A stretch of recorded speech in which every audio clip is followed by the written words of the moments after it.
నమస్కారం అండి. నమస్తే తల్లి. ఓం నమో వెంకటేశాయ. వెంకటాద్రి సంస్థానం బ్రహ్మాండే నాసికించిన వెంకటేశ సమోదేవో నా భూతో నా భవిష్యతి. ఇప్పుడు ఈ గ్రహాల మార్పుల వల్ల ఏవో రాబోతున్నాయని, మొన్న రీసెంట్గా బ్రహ్మంగారి ఇల్లు కూలింది అని, అంటే ఎక్కడ ఏ మూలన ఏం జరిగినా కూడా దాన్ని ప్రతి ఒక్కదానికి లింక్ చేసి దానివల్ల ఏదో దుష్ప్రభావాలు రాబోతున్నాయి, దీనివల్ల ఇబ్బందులు పడబోతున్నారని చెప్తున్నారు. మరి ఈ 2026 మనమైతే ఉగాది నుంచి చూసుకుంటాం, కానీ ఆంగ్ల నూతన సంవత్సరం రాబోతోంది. దీని ద్వారా మనకు ఉగాది వరకు ఈ మధ్యకాలంలో ఎలా ఉండబోతోంది, గ్రహాలు రాశుల పరంగా చూసుకుంటే, పంచభూతాల పరంగా చూసుకుంటే, తర్వాత మనకి సంవత్సరం మారిన తర్వాత ఎలా ఉండబోతోంది. 20 నిమిషాలు ఆడుకుందామనే ప్రయత్నం చేసిన నీకు ఇప్పుడు చిన్న ఫినిషింగ్ టచ్ ఇస్తా. అసలు నువ్వు జనవరి 1కు ముందు నా దగ్గరికి ఇంటర్వ్యూకి ఎందుకు వచ్చినావు? ఎందుకు రావు? ఉగాది కదా నువ్వు రావాలి. ఉగాదిది సపరేట్, అప్పుడు కొత్త పంచాంగం దృష్ట్యా ఇది సపరేట్. క్వశ్చన్ లేదు. ఎందుకని? తప్పు. దీనికి ఆన్సర్ చెప్పినాకనే ముందరకు పోవాలి మనం. ఉగాది 2026 మార్చి 19 నాడు శ్రీ పరాభవన సంవత్సరం వస్తుంది. దానికి కదా మనం పంచాంగం తీసుకోవాలి. నేను ఎందుకు ముందుగా వచ్చానంటే నేను దానికి ఆన్సర్ చెప్తా. మీరు ఎట్లాగో బిజీ పూజల్లో, మళ్ళీ నాకు అవకాశం దొరుకుతుందో లేదో తెలియదు. కాదు కాంపిటీషన్ జీవితములో నిన్ను నువ్వు నిలబెట్టుకోవడానికి కొత్తదనాన్ని ఎంచుకొని నిన్ను నమ్ముకున్నటువంటి ఓనర్కు నీ పూర్తి కర్త కర్మ క్రియ నీ రిజల్ట్ను ఇవ్వడానికి నువ్వు చేస్తున్నటువంటి ఒక ప్రయత్నం, నిన్ను నువ్వు జనాల్లో కొత్తగా ప్రొజెక్ట్ చేసుకోవడానికి చేస్తున్నటువంటి ప్రయత్నం. అదే ప్రయత్నం వేణుస్వామి చేసిండు కామాఖ్య విషయంలో. అమ్మా ఇట్లొచ్చారా? అర్థమైందా? కాబట్టి జనాల్లో కొత్తదానంలో కొత్తగా వస్తే నువ్వు గదే యాంకరింగ్ నేర్చుకున్నావు, గాయన గదే అడ్వకేట్ చదువుకుండు, గా టీవీ ఛానల్ గదే చేసింది. మరి గా టీవీ ఛానల్ ఏమో ప్రైమ్ టైమ్ స్లాట్ 2 లక్షలు ఎట్లా పోతుంది? మనకి వాళ్ళ చిన్న ఛానల్లో 2000 ఎందుకు పోతుంది అంటే, వాళ్ళు కష్టపడడానికి వాళ్ళు చేసిన స్టింగ్ ఆపరేషన్లు కావచ్చు, వాళ్ళు జీవితాన్ని నాశనం చేసిన విధానం కావచ్చు, వాళ్ళకి ఆ పేరు వచ్చింది. సో అట్లనే వేణుస్వామి కష్టపడి ఈ స్థాయికి రావడానికి వేణుస్వామికి అంటూ ఒక బ్రాండ్ ఉన్నది. సో రెండవది, ఇదే సంవత్సరం ఇదే ఛానల్లో 2025 శివ అనే ఒక యాంకర్ కు నేను ఇంటర్వ్యూ ఇచ్చిన. అందులో చాలా విషయాలు చెప్పిన. ఏమేం చెప్పిన? ఈ సంవత్సరము రైలు ప్రమాదాలు ఎక్కువ అని చెప్పిన, విమాన ప్రమాదాలు ఎక్కువ అని చెప్పిన. చెప్పంగా వెనకకించి వచ్చి వీనికి పని పాట లేదు, వీడు పొద్దుగాలు లేస్తే ఇటువే మాట్లాడతాడు అని తిట్టిరు నన్ను. మరి అయినప్పుడు ఒక్కడన్నా పెట్టడేంద్రా? పెట్టాలే కదా. ఎందుకు పెట్టారు అంటే, చివరికి జ్యోతిష్యం చెప్పుకునే స్వేచ్ఛ కూడా మా బొందకు లేకుండా చేసిరు. జ్యోతిష్యంలో అరే ఇప్పుడు నా సొంత కవిత్వం కాదు, ఎవరిని అడిగినా చెప్తారు. ఈ సంవత్సరం గురువు అధిపతి కమాండర్ కేతువు అన్ని క్లియర్గా ఉన్నాయి. కేతువు అంటే మోక్షకారకుడు, భక్తికారకుడు. ఈ సంవత్సరం 2026లో ఎక్కడైతే జనాలు గుమిగూడు ఉంటారో అక్కడ ప్రాబ్లమ్స్ వస్తాయి. అది రేపు జరగబోయేటువంటి పుష్కరాలు కావచ్చు, రేపు జరగబోయే సమ్మక్క సారక్క పండగ కావచ్చు, లేకపోతే దేవాలయాల్లో ముక్కోటి ఏకాదశి కావచ్చు, ఎక్కడైతే భక్తి భావం ఉంటుందో అక్కడ చాలా పెద్ద పెను ప్రమాదాలు సంచలనాలు జరుగుతాయని శాస్త్రం చెప్తుంది. శాస్త్రం చెప్పినప్పుడు ఆ శాస్త్రాన్ని వేణుస్వామి చెప్తున్నాడు. దీన్ని కూడా తప్పు తీసుకుపోయి వేణుస్వామి ఏలినాడు శని నడుస్తుంది మేషరాశికి, మేషరాశి బాగుండదు అని చెప్పాలి కానీ మేషరాశి సూపర్ స్టార్లు అవుతారని నేనెందుకు చెప్తా అంటే, ఒక చూసిన వేణుస్వామి మన ఒక ఆమె నేను మీనరాశి బాగాలేదంటే మీనరాశికి బాగాలేదని చెప్తున్నా వేణుస్వామి ఎట్టడే ఎప్పుడు వేణుస్వామి అని ఇట్లా ఊతుంది, ఇట్లనే ఊతుంది ఆమె, ఇట్లనే అంటుంది వేణుస్వామి చెప్పిండు అని తిట్టింది. నువ్వు నమ్మవమ్మా, ఆమె అమెరికా నుండి పంచుప్రభాకర్ అని ఒక ఆయన ఉంటాడు, ఆయన తిట్టిండమ్మా ఆ బూతులు భగవంతా నేనైతే తెల్లారి చచ్చిపోతుండే. అంటే వాళ్ళిద్దరికి ఫైటింగ్ జరిగి గదే మీనరాశి అని చెప్తున్నాను నేను. ఆమె మీనరాశి అంట, గదే మీనరాశి అంటున్నాను. అంటే నేను చెప్పేది అదే. నేను చెప్పేది ఫస్ట్ శనీశ్వరుడు కాదు, శనేశ్వరుడు. సో నెక్స్ట్ మిథున రాశి.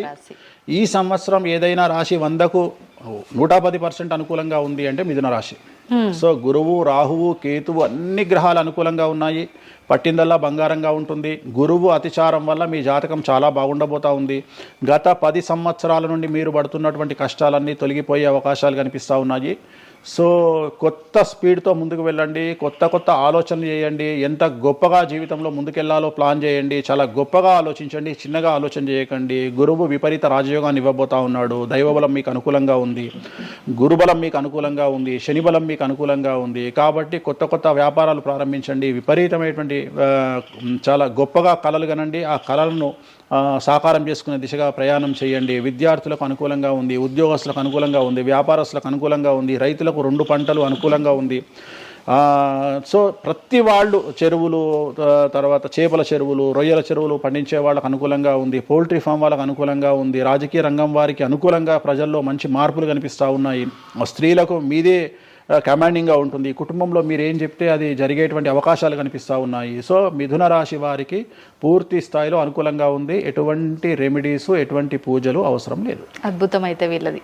నెక్స్ట్ కర్కాటక రాశి. సో నెక్స్ట్ కర్కాటక రాశి. సో కర్కాటక రాశి వారికి కూడా ఇంచుమించు 90% అనుకూలంగా ఉంది. కాకపోతే ఇక్కడ ఉన్న సమస్య ఏంటి అంటే మే వరకు 2026 మే వరకు కొద్దిగా వీళ్ళకు గురువు 12వ ఇంట్లో ఉన్నాడు కాబట్టి కాళ్ళు చేతులు విరిగే అవకాశం ఉంది, దెబ్బలు తగిలించుకునే అవకాశం కనిపిస్తూ ఉంది. జాగ్రత్తగా ఉండండి. సాధ్యమైనంత వరకు yellow colour, lemon yellow colour దుస్తులు ధరించే ప్రయత్నం చేయండి. చాలా అనుకూలంగా ఉండబోతూ ఉంది. రాజకీయ రంగంలో ఉండే వాళ్లకు విపరీతమైనటువంటి విజయాలు సిద్ధిస్తాయి. జనాల్లో అనుకూలమైన వాతావరణం ఉంటుంది. వ్యాపారస్తులకు విశేషించి అనుకూలంగా ఉంటుంది. విద్యార్థులకు అనుకూలంగా ఉంటుంది. అలాగే రైతులకు అనుకూలంగా ఉంటుంది. కళాకారులకు, క్రీడాకారులకు మరీ అనుకూలంగా ఉంటుంది. కాకపోతే ఓవరాల్గా కర్కాటక రాశి వారికి ఈ సంవత్సరం కొద్దిగా శత్రువుల యొక్క బెడద ఒక 10% కనిపిస్తూ ఉంది. కానీ శత్రువులను పట్టించుకోకండి. శని బలం వల్ల వాళ్ళు ఎంత ప్రయత్నాలు చేసినా, రాహు బలం వల్ల వాళ్ళు ఎంత ప్రయత్నాలు చేసినా మిమ్మల్ని ఎవరు ఏమీ చేయలేరు. సో మీరు చేయాల్సింది ప్రతి గురువారం నాడు లెమన్ ఎల్లో దుస్తులు ధరించే ప్రయత్నం చేయండి. అలాగే శ్రీకాళహస్తిలో గురు దక్షిణామూర్తి వద్ద గురువారం నాడు గురుహోరలో గురువుకు అంటే దక్షిణామూర్తికి అష్టోత్తర పూజ చేయించుకోండి. అలాగే పసుపు రంగు పువ్వు ఏదైనా ఉంటే అక్కడ నుండి తెచ్చుకొని ఇంట్లో పెట్టుకోండి. మీకు అనుకూలమైన ఫలితాలు ఉంటాయి. అంటే శని వీళ్ళకి ఫేవర్గా ఉన్నాడా? అంటే శని వీళ్ళకి చాలా ఫేవర్గా ఉన్నాడు, రాహు ఫేవర్గా ఉన్నాడు, కేతు ఫేవర్గా ఉన్నాడు, మే నుండి గురువు కూడా ఫేవర్గా ఉంటాడు. అది ఉన్న చిన్న చిన్న ఇబ్బందులకు కూడా ఏమైనా దానాలు అలాంటివి అదే మనం చెప్పినాం. ఎందుకు గురువు లెమన్ ఎల్లో కలర్ గురువుకు దక్షిణామూర్తి సరిపోతుంది, ఇంకా అవసరం లేదు, ఇంకా దానాలు అవసరం లేదు. మరి తదుపరి రాశి. సో నెక్స్ట్ సింహరాశి. సింహరాశికి ఈ సంవత్సరం అష్టమ శని నడుస్తూ ఉంది. గురువు వ్యతిరేకమైన ఫలితాలు, రాహు కేతువు చాలా నెగిటివ్గా ఉన్నారు. సో ఇంచుమించుగా 4 గ్రహాలు వ్యతిరేకమైన దిశలో ఉన్నాయి. అష్టమ శని అంటే తల్లికి ఆరోగ్యపరమైన ఇబ్బందులు ఉంటాయి, మానసికమైన ఇబ్బందులు ఉంటాయి, శారీరకమైనటువంటి అనారోగ్య సమస్యలు ఉంటాయి. అలాగే ఆర్థికపరమైన ఇబ్బందులు, న్యాయపరమైన చికాకులు ఉంటాయి. జాగ్రత్తగా ఉండండి. నలుపు రంగు దుస్తులకు దూరంగా ఉండండి. విద్యార్థులకు సమస్యలు, ఉద్యోగస్తులకు సమస్యలు, వ్యాపారస్తులకు సమస్యలు, ఈడీ కేసులు, పోలీస్ కేసులు, బ్యూరోక్రాట్స్కు సిబిఐ కేసులు, రైతులకు పంటల దిగుబడిలో నష్టము, కళాకారులకు, క్రీడాకారులకు వాళ్ళ అవకాశాలను ఇతరులు దక్కించుకునేటువంటి అవకాశం కనిపిస్తూ ఉంది. స్త్రీలకు భార్యాభర్తల మధ్యన గొడవలు. సో ఓవరాల్గా సింహరాశి వారికి ఏ రంగంలో వారైనా సమస్యలు కనిపిస్తూ ఉన్నాయి. అష్టమ శని ప్రభావం కనిపిస్తూ ఉంది కాబట్టి నలుపు రంగు దుస్తులకు దూరంగా ఉండండి. తిరునల్లార్ శనీశ్వర ఆలయంలో ప్రత్యేకమైన శని పూజను నిర్వహించుకోవడం ద్వారా సమస్యల నుండి గట్టెక్కుతారు. ఓకే. సో నెక్స్ట్ కన్యారాశి. ఈ సంవత్సరం కన్యారాశి వారికి ఇంచుమించు 75% అనుకూలంగా ఉండబోతా ఉంది. శని, అలాగే కుజుడు, రాహువు, కేతువు, గురువు అనుకూలతల వల్ల చాలా చాలా అనుకూలంగా ఉండబోతా ఉంది. ఒకే ఒక్క సమస్య ఈ సంవత్సరం ఉండేది, భార్యాభర్తల మధ్యన ఈగోలు కానీ క్లాషెస్ కానీ వచ్చే అవకాశం ఉంది. సో కాంప్రమైజ్ అవ్వడానికి ప్రయత్నించండి. భార్య దగ్గర భర్త, భర్త దగ్గర భార్య కాంప్రమైజ్ అవ్వండి. ఈగోలకు పోవద్దు, జెలస్లకు పోవద్దు. ఆర్థికపరమైన అంశాల్లో జాగ్రత్తగా ఉండండి. విద్యార్థులకు అనుకూలత కనిపిస్తూ ఉంది. రాజకీయ నాయకులకు అనుకూలత కనిపిస్తూ ఉంది. వ్యాపారస్తులకు, కళాకారులకు, క్రీడాకారులకు విశేషమైన యోగం లభించబోతూ ఉంది. న్యాయస్థానాల్లో పనిచేసే వాళ్లకు, న్యాయ సంబంధమైన వృత్తిలో ఉండే వాళ్లకు అనుకూలమైన ఫలితాలు ఉండబోతా ఉన్నాయి. స్త్రీలకు విశేషించి అనుకూలంగా ఉండబోతా ఉంది. సో ఈ సంవత్సరం కన్యారాశి వారికి పూర్తిగా అనుకూలమైనటువంటి ఫలితాలు కనిపిస్తూ ఉన్నాయి. వీరు చేయాల్సినటువంటి రెమెడీ, సోమవారం నాడు రుద్రాభిషేకాన్ని శివాలయంలో నిర్వహించండి. సమస్యల నుండి గట్టెక్కుతారు. సో నెక్స్ట్ తులారాశి. తులారాశి వారికి 6వ స్థానంలో శని కనిపిస్తూ ఉన్నాడు. కాకపోతే గురువు విపరీత రాజయోగాన్ని ఇవ్వబోతా ఉన్నాడు. వీళ్ళకి గురు బలము మరియు దైవ బలం అనుకూలంగా ఉండడం వల్ల మీ జీవితాన్ని కొత్తగా ప్రొజెక్ట్ చేసుకునేటువంటి అవకాశం మీకు దేవుడు కల్పిస్తూ ఉన్నాడు.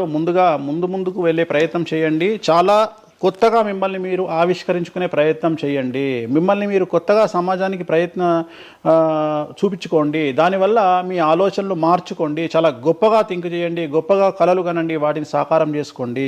గురువు అనుకూలంగా ఉన్నాడు. కాకపోతే కుటుంబంలో పెను సంచలనం జరిగే అవకాశం కనిపిస్తూ ఉంది. 6వ స్థానము భాగ్యానికి మరియు శత్రుత్వానికి కారకుడు కాబట్టి శని వల్ల సంచలనం జరిగే అవకాశం ఉంది. విద్యార్థులు, ఉద్యోగస్తులు, వ్యాపారస్తులు, కళాకారులు, క్రీడాకారులు, రైతులు, అలాగే రాజకీయ నాయకులు ఎవరైనా సరే వాళ్ళ జీవితంలో ఏదో ఒక పెను సంచలనం జరిగే అవకాశం కనిపిస్తూ ఉంది. నలుపు రంగు దుస్తులకు దూరంగా ఉండండి. తిరునల్లార్ శనీశ్వర ఆలయంలో ప్రత్యేకమైన శని పూజ నిర్వహించడం ద్వారా సమస్యల నుండి బయటపడతారు. నెక్స్ట్ వృశ్చిక రాశి వారికి అర్ధాష్టమ శని వెళ్ళిపోయింది. శని గురువులు అనుకూలంగా ఉన్నారు, రాహు కేతువులు అనుకూలంగా ఉన్నారు. కళాకారులు, క్రీడాకారులు, ఉద్యోగస్తులు, విద్యార్థులు, వ్యాపారస్తులు, రైతులు, రాజకీయ నాయకులు, స్త్రీలు, అన్ని రంగాల వారికి పూర్తిగా 100కి 100% అనుకూలంగా ఉన్నటువంటి రాశి వృశ్చిక రాశి. పూర్తి స్థాయిలో విశాఖ 4, అనురాధ 1, 2, 3, 4, జ్యేష్ఠ 1, 2, 3, 4, 9 పాదాల వారికి విశేషించి రాజయోగంగా భావించాల్సి ఉంటుంది. మే వరకు విపరీత రాజయోగం కనిపిస్తూ ఉంది. మే తదుపరి కూడా అనుకూలమైన ఫలితాలను పొందుతారు. కాబట్టి వీరికి ఎటువంటి రెమెడీసు, ఎటువంటి పూజలు అవసరం లేదు. చాలా గొప్పగా కళలు కనండి, మీకున్నటువంటి కళలను సాకారం చేసుకోండి, మీకు ఎటువంటి రెమెడీస్ కూడా అవసరం లేదు. నెక్స్ట్ ధనుసు రాశి వారికి అర్ధాష్టమ శని నడుస్తూ ఉంది. అర్ధాష్టమ శని అనేటువంటిది డబ్బులను అధికంగా ఇచ్చి ఆ డబ్బుల ద్వారా సమస్యలు తెచ్చేటువంటి ఒక పరిస్థితి. అంటే డబ్బులు లేకపోతేనే సమస్యలు అంటారా, డబ్బులు ఉంటే కూడా సమస్యలు. డబ్బులు ఉన్నప్పుడు వాటిని మనం ఖర్చు చేసే విధానంలో సమస్యలు, వాటిని మనం ఎలా సమాజంలో ఖర్చు పెట్టబోతున్నామనే సమస్యలు ఏర్పడేటువంటి అవకాశం ఉంది. కాబట్టి మీరు ఇన్వెస్ట్మెంట్ చేయడంలో కానీ, అప్పులు ఇవ్వడంలో కానీ, ఎవరికైనా అప్పులు ఇవ్వడంలో కానీ, చిట్టీలు వేయడంలో కానీ, సహాయం చేయబోయేటప్పుడు కానీ జాగ్రత్తలు తీసుకోండి. ఎటువంటి పరిస్థితుల్లోనూ డబ్బులు ఎవరికి ఇవ్వవద్దు.